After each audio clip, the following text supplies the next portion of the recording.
and will take forward that approach in partnership with the oil and gas industry in Scotland. We now move to First Minister's questions. Question number 1, Joanne Lamont. Thank you very much, Presiding Officer. To ask the First Minister what engagements is planned for the rest of the day. First Minister. Meetings to take forward the Government's programme for Scotland. Joanne Lamont. Thank you very much. Presiding Officer, this afternoon the Scottish Parliament will debate the legacy of Margaret Thatcher. 3 months after Margaret Thatcher became Prime Minister, I became a teacher, and I was a school teacher throughout her time in office. And as a teacher, I saw firsthand how our young people had their hopes and aspirations extinguished by the decisions she made. I remember the challenge of trying to motivate teenagers who thought that studying was a waste of time because there were no jobs for them anyway. No one in this chamber wants a return to those days. The First Minister pledged that every 16 to 19-year-old in Scotland would have a guaranteed place in education or training. Has he achieved that goal? First Minister. The policy for 16 to 19-year-olds has been implemented, and that, I suspect, is one of a number of reasons why youth unemployment in Scotland over the last year has declined by a third, from 25% to 17%. Now, that's still far, far too many, but I think it is a substantial achievement over the last year, and the 16 to 19-year-old guarantee, along with the substantial increase in apprenticeships in Scotland, are part of that programme which has led to that success. Joanne Lamont. I'm not sure if that means the First Minister has achieved his goal or has not achieved his goal, so let me ask him another question. The First Minister promised that no young person should be left behind, and who could disagree with that? Can the First Minister tell the Chamber how many 16 to 19-year-olds who left school before March of this year do not have a place in education or training? First Minister. The 16 to 19-year-old guarantee is to make the offer to 16 to 19-year-olds that people who don't, well, I think Labour MSPs should reflect on what is happening elsewhere in terms of the UK Government, in terms of what's happening to young people who are being forced to work for no wages whatsoever. So the offer to 16 to 19-year-olds, which is unparalleled across these islands, is a very significant part of the offer to young people, which is resulting in, I think, substantial success. Now, I would say that the reduction in youth unemployment, the increase in youth employment, is a substantial success, which every single member in this chamber should recognise as such and take pride in the fact that the Parliament, through some of the initiatives we are taking, is making a real difference to one of the great corrosive issues, youth unemployment, which affects our society. Now, you can say, yes, there are still far too many young people unemployed. Of course there are. But not to recognise that a reduction of that extent in a single year certainly has something to do with the initiatives taken by this Parliament in the 60 or 70% increase in apprenticeships in Scotland, in the youth training guarantee for 16 to 19-year-olds, I think is to deny the reality that significant moves made by this Government and this Parliament are resulting in benefits to the young people of Scotland. Joanne Lamont. Well, first of all, and depressingly, we know that if the figures had gone in the other direction, the First Minister would not have taken responsibility for bad news. He would not have taken responsibility for bad news. The second point, and a very serious point, and I'm thinking again about these young people that I taught in the 80s, long-term youth unemployment in Scotland is disproportionately higher than the rest of the United Kingdom, which is why this issue of the offer, not guarantee now, to 16 to 19-year-olds is so important. The First Minister doesn't seem to know the answer to the question I asked. But can I tell him that in private he does know? Because under Freedom of Information we have established that Skills Development Scotland has identified more than 7,000 school leavers who are known to be looking for a job or training but have yet to find a place. But it is worse than that. They have also admitted that they have lost more than 17,000 school leavers. They don't know what 17,000 school leavers are doing or where they are. And if you don't know where they are, how do you prevent them and protect them from becoming the long-term unemployed that we know suffered over the last year? So in that context, What are the First Minister's pledges worth when a guarantee now has become an offer, and an offer that has not been delivered? First Minister. All right. The employment rate of 16 to 24-year-olds in Scotland is now 56.7%. That compares with a UK of 49.7%. The unemployment rate is 16.1%, which compares with the UK level of 20.6%. The economic inactivity level is 32%, compared with the UK of 37%. By any standard whatsoever, that is a substantial success against the most difficult economic climate. Joanne Lamont says that we take the credit for that. I think when you hugely increase the number of apprenticeships, when you make the offer to 16 to 19-year-olds, then this Parliament is entitled to take satisfaction in the substantial improvement in the situation facing young people in Scotland. And just to reflect, what I can tell her in terms of the destination of people leaving school, which we have measured and measured exactly over the last few years, we now know that in the destination of people leaving school for 2011-2012, 89.9% of youngsters go to a positive destination. That compares, not during the recession times, with 2006-2007 of 86.6%. So just reflect for a second what that means. Not only has there been over the last year a substantial improvement in young people getting jobs, getting apprenticeships, getting a good start in life after the recession, but the destinations of our school leavers are more positive for more youngsters than they were in the good times when the Labour Party were in charge in this Parliament.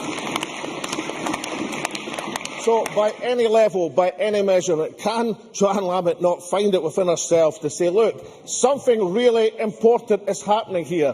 Perhaps we should follow the apprenticeship programme, which is proving such success. Perhaps this youth guarantee has something to be said for it in helping young people who are having the tough end of life. And isn't there something for this entire Parliament to welcome in the demonstration that effective action can't solve every problem, but has resulted in a substantial improvement which is affecting the lives and welfare of tens of thousands of young people in Scotland? Joanne Lamont. It is interesting that the First Minister can find lots and lots and lots of figures to trade with me, but he can't answer the question about the 7,000 young people without education or training and the 17,000 people that we don't even know where they are. Now, one of the lessons of reflecting this week, one of the lessons I learned in the 80s as a school teacher, that when politicians talk to each other and trade figures, they ignore the reality of what was happening to communities across Scotland. We cannot allow that to happen again. And I ask the First Minister not to trade figures about the bits that he's happy with, but to listen and think about what his own agency is saying of what's happening to some of our young people. Because we know that 1 in every 6 school leaver is either out of work or training, or we don't even know what their status is. And the problem is, for this government, it starts with a slogan, but then it cuts the career officers, it cuts college places, and then denies the truth. The First Minister thinks politics is about process and good news stories. It is not. It's about taking hard choices and changing people's lives. He talks to bolster his argument about 25,000 apprenticeships, but he gets to that figure by calling 10,000 people who were already in work for 6 months apprentices. He cuts college funding. Order! I am asking the First Minister to think about doing the hard stuff. He cuts college funding, but tells the Parliament it's going up. And now we know what he knew, that there are 17,000 school leavers who have simply disappeared, according to the government. Please, in this week of all weeks, will the First Minister learn that lesson, put down the slogans and start doing his job? First Minister. I know that Joanne Lamont doesn't like these figures, but perhaps you just reflect on the fact that I just gave her the figure for school leavers reaching positive destinations, something that we have now identified exactly. And what it shows is not just a recovery since the recession, but also better than when Labour were in power. But during that question, there was something Joanne Lamont said which was particularly interesting. She said, or tried to suggest, that the reason that the 16,000 to almost 26,000 apprenticeships wasn't a real figure is because the percentage of people in work for 6 months was high. The percentage of apprenticeships going to people in work for 6 months is lower than it was when the Labour Party were in office. In other words, there are more people now in the 26,000 than there was as a percentage when Labour Party were in office. So how on earth can that be presented as anything with a semblance of an argument? I think it is important to learn the lessons, and the key lesson I would learn from the years of Margaret Thatcher is that political parties who go into coalition with the Conservatives in campaigns in Scotland are going to result in exactly the same fate as the Conservative Party. And Joanne Lamont believing that she can campaign hand in glove with Better Together and people in Scotland won't draw the obvious conclusion about the direction of politics is living in a fantasy land. She and her party will pay the highest price for their joint cabal and campaign with the Conservative Party in Scotland. And that, I tell her, is a certain conclusion that the people of Scotland will draw. Question number 2, Ruth Davidson. Thank you, Presiding Officer. To ask the First Minister when he will next meet the Secretary of State for Scotland. First Minister. Later today, I will be taking State forward the Government's programme for Scotland. Ruth Davidson. A few days ago, Sean McLaughlin was sentenced to 10 years for culpable homicide. A career criminal with more than 50 convictions, McLaughlin should have been in jail rather than being free to stab Robert Brown repeatedly in his girlfriend's house. McLaughlin had over a year still to serve of his most recent sentence, but had been released early under the Government's automatic early release scheme. The First Minister promised in both his 2007 and his 2011 manifestos to end automatic early release, yet no legislation has come before this chamber and there is no hint that any is due. He could have put it in his Victims and Witnesses Bill that was published 2 months ago, yet again no sign of an end to automatic early release. If he had acted much earlier, Robert Brown could still be alive. Why is the First Minister refusing to fulfil the promises he has made to protect Scottish communities? First Minister. Can I just point out, in terms of fact, that when we revoked the automatic early release which was introduced by the Conservative Party, it could not and would not apply to retrospective cases. And I don't think anybody has ever suggested that. So the question that I've just been asked by Ruth Davidson is just factually wrong, unless she's saying that she would argue it to be introduced for retrospective cases. If that's what she's arguing, then perhaps she should say that to the Chamber. But a party which actually introduced the provision that she's complaining about and doesn't recognise the extraordinary achievement in having the lowest level of recorded crime in over 30 years in Scotland is very poorly placed to talk about individual tragic examples when the implications of the policy which she is suggesting would not apply retrospectively. Ruth Davidson. Presiding Officer, I fully accept that it was the Conservative Government who introduced automatic early release, but it was also that same Conservative Government who legislated to end it. The Scottish Government has had 6 years and has done nothing, and it's not good enough, because the First Minister promised the people of Scotland, not once but twice, that if the SNP were put into government, that they would end automatic early release. He has a clear majority in this chamber. He has cross-party support. So why not act? So far, this government has found time in the parliamentary schedule for a debate on a war which happened 10 years ago, for which this Parliament has no responsibility, countless debates without vote at all. This matters because also this month, Rhys Fleming was tried for raping a teenage girl at knife point in front of her wheelchair-bound mother, forcing that mother to watch. If this policy is not changed, he'll be out in just over 2 years. This is not the kind of Scotland that anyone wants. The First Minister has promised us twice that he will get this done, I'm now asking him, will he bring forward the necessary legislation now?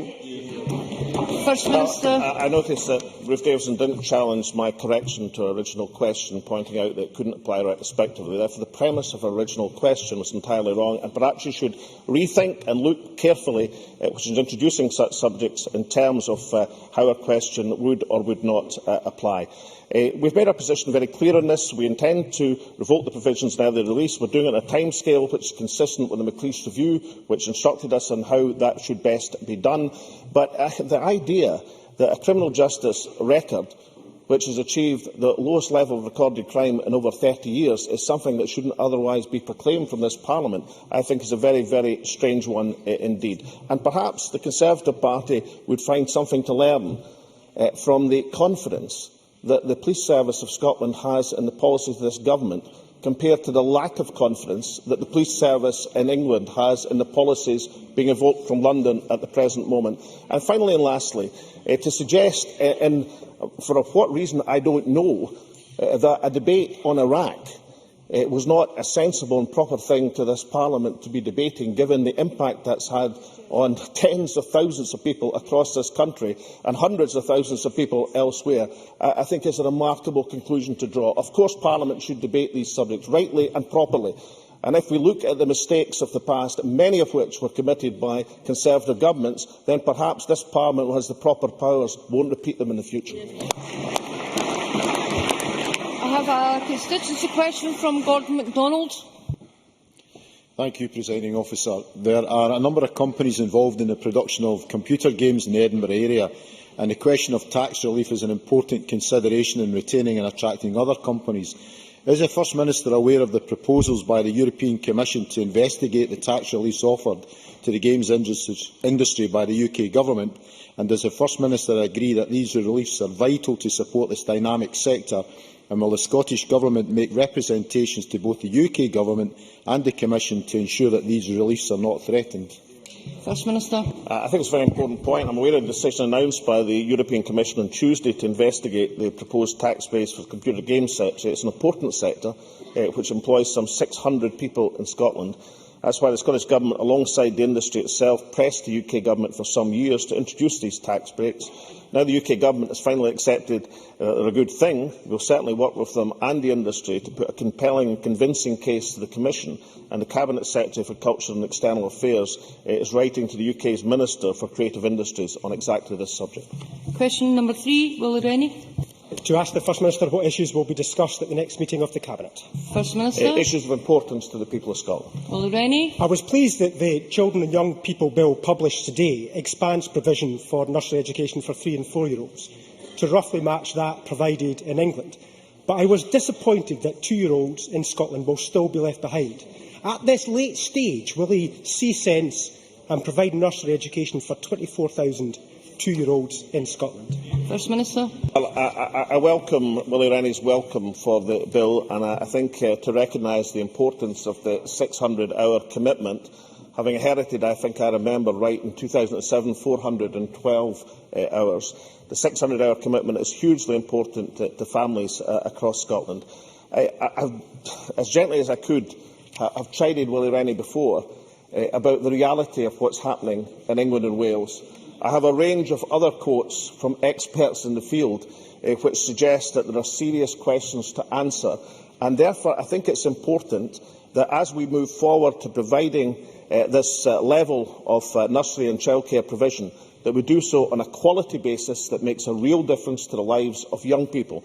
I accept this is only the start of a process of direction which I think is hugely important to the future of this country. I accept that fully, but I hope Willie Rennie will accept that the assurance we're giving on statutory binding and quality in Scotland has many, many things to be said for it, in comparison perhaps with the lack of standards and the drop in quality happening elsewhere.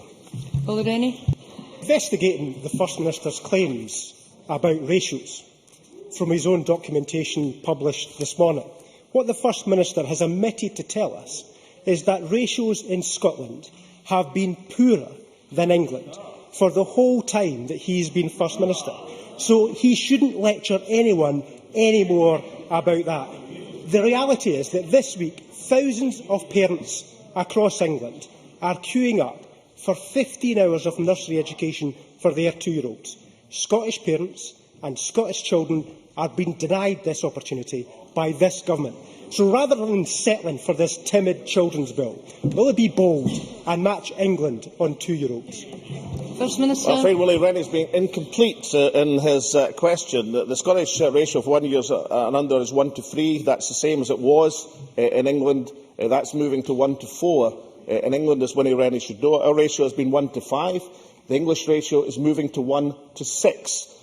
Well, that's why Willie Rennie was incomplete in his question, and I thought this chamber would like to hear the whole picture, as indeed this chamber will want to hear the views of Professor Cathy Nutt-Brown, who carried out the review into the UK Government's strategy in this matter and is now a leading critic of that strategy, who has said watering down ratios will threaten quality, childcare may be cheaper, but children will foot the bill. You might want to listen to Naina Estenstad in the last few months, the University of Ottawa, former director of the Sure Start unit. I do not think we have the quality in place to offer those that will make a difference. What we know from the evidence of the evaluation of the 2-year-old pilot was unless it was of high quality, it did not make a difference. I could give him a range of other quotations. Chief Executive of the Preschool Learning Alliance, Neil Leach: relaxing childcare ratios will be a recipe for disaster for children.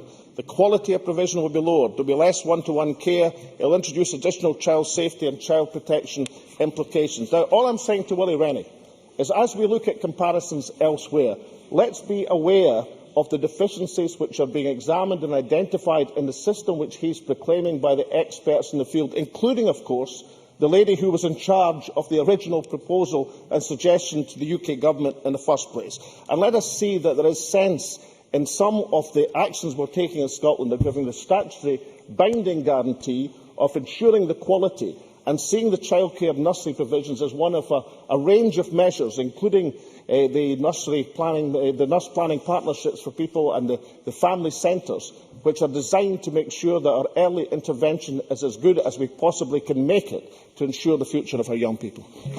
Question number 4, John Mason. To ask the First Minister what assessment the Scottish Government has made of Scotland's public finances. First Minister. Well, last week Scotland's balance sheet was published. It provides analysis of public spending and tax receipts in Scotland since 1980 and shows Scotland in a relatively stronger financial position than that of the UK. For example, and just take one example, tax receipts per person have been higher in Scotland than the UK average for each and every one of the last 30 years. John Mason. First Minister for that answer. Yesterday's figures also showed that Scotland has higher employment and lower unemployment than the rest of the UK. Does he agree with me that the misguided economic policies of the UK Government are the greatest threat to this progress, and that having the fiscal levers of independence would allow us to build further on this progress? First Minister. Well, earlier this session it was suggested that we only talk about things like youth employment and unemployment when there are reasons to see success in the initiatives that are being made. Can I say the only time I get asked about general employment and unemployment by the UK parties is when the Scottish figures are worse than that of the UK. And that was an absolute substantial bet that I wouldn't be asked about the general level of employment and unemployment, given the substantial success indicated by the figures this week. I do think that although recovery from recession is, of course, a substantial and exacting process, the largest rise in employment for 12 years is something which perhaps won't be regarded as a success by the unionist parties and coalition in this Parliament, but the people of Scotland will see that as part of the process of Scottish recovery. And I know a lot of people will see it as part of the argument for seeing all of the levers of economic control under the aegis of this Parliament, so as we can turn that improvement into a real and lasting recovery. Gavin Brown. Thank you, Presiding Officer. The First Minister published Scotland's balance sheet at the weekend, and in it states it does not consider wider liabilities. Can I ask the First Minister which wider liabilities have been ignored, and can he quantify them? Yes, or assets for that matter, because it's a balance sheet as opposed to a stock of assets and liabilities. The two things, one is a flow, what is this stock? Assets and liabilities. I hope that's an answer to the question. Question number 5, Elaine Murray. Thank you, Presiding Officer. To ask the First Minister what progress has been made on changes to the Edinburgh-Glasgow Improvement Programme. First Minister. Well, as Elaine Murray, I'm sure, knows, the Government is making record levels of investment in rail, with the Edinburgh-Glasgow Improvement Programme are a key part of that record investment. We've already delivered new services on Edinburgh-Glasgow via Shots Line, the new hourly Edinburgh-Glasgow via Carstairs service, the Haymarket North Tunnel electrification, of course, and Network Rail has recently confirmed, and this is a very important point for this chamber, that it remains confident the route will be electrified by December 2016 as planned. Elaine Murray. I thank the First Minister for his reply.